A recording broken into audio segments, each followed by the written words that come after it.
What if you could harvest from your garden for months on end? You see, a lot of beginning gardeners mistakenly think that the garden is a summer thing. You get one planting and one harvest, and then you're done. But the beauty of a garden is not that you just get one harvest, but you get multiple harvests. And all of that you can do in the same space. Dream to Garden is my online course where I teach you precisely how to do that. You'll consider your own climate, your own frost dates, your own heat in the summer, your own winter conditions, and you'll put all that together to design a full season garden plan that works for you and for your garden, so that you can be harvesting for as long as your climate allows. So let's take a look at some examples of how I have incorporated the elements that I teach in Dream to Garden in my own garden space. Let's take a look at how I planned for this elevated raised bed garden space from the beginning of the season.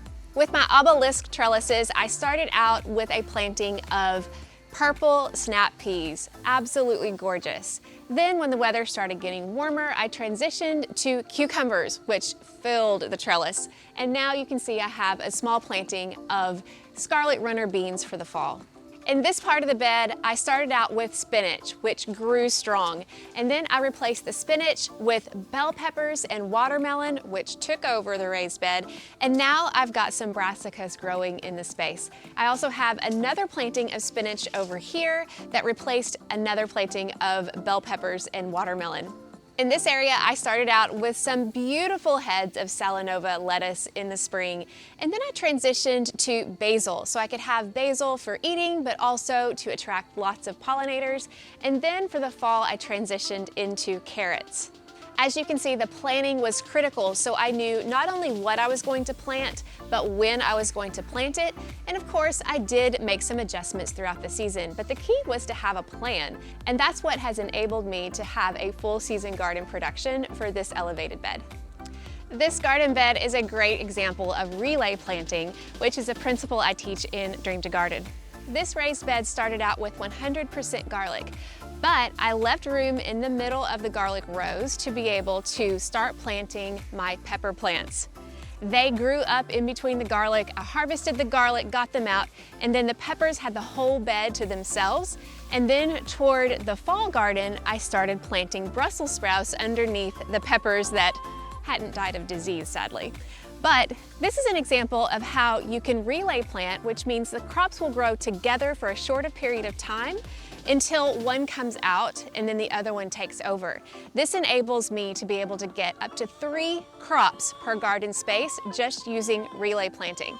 And of course, we've got some basil here that incorporates companion planting as well. If you're gardening in containers, the principles you learn in Dream to Garden will absolutely apply here. Just take these 2 greenstock vertical planters that I have. This original planter in the spring held lots of my spring crops like lettuces and beets and snap peas. And then when the weather started getting warmer, I transitioned this planter to growing summer crops like peppers, which this one I still have in here. And then as the weather started turning to fall, I transitioned it again to arugula, carrots, beets, snap peas.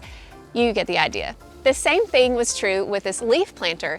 In the spring, this was full of leafy greens like lettuce. But then as I transitioned into the summer, this entire planter was full of bush beans.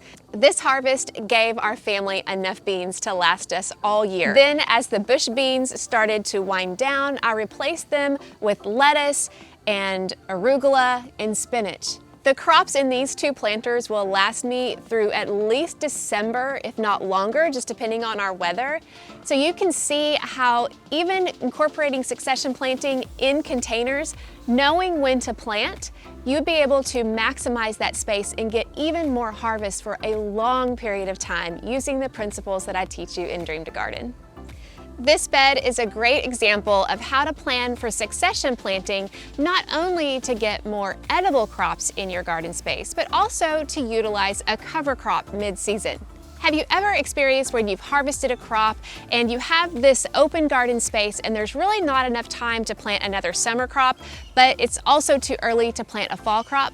Well, I love employing buckwheat in the middle of the season. It's a fast-growing cover crop, and I put that in the garden in between the spring and fall plantings. In this bed, I had onions in the spring. Once I harvested those, I planted a crop of buckwheat, and then the buckwheat stayed here to enrich the soil, to attract pollinators, until it was time to plant the cabbage, which I planted in the midst of my buckwheat. But the key to being able to do this successfully is in the planning. Planning when you're going to plant your first crop, planning when you plan to harvest it, and then looking at that window to see, do I have enough time for another summer crop, or do I need to instead plant a cover crop? And if that's the case, then you plan for that cover crop, and then you plan for the fall crop. When you do this planning at the beginning of the season, all the hard work is done for you. You just look at your calendar and you see, what do I do this week? That way you can focus on the actual planting and growing of your garden and not worry about what do I do next. But here's where a lot of gardeners get stuck. They want a plan. They want to know what to plant and when to plant it. But the truth is, your climate and my climate are different. And so Dream to Garden, what makes it different is it doesn't just give you planting times or planting dates. It actually teaches you how to calculate when to plant in your garden based on your climate, when to expect crops to harvest, so that you can plan your next planting.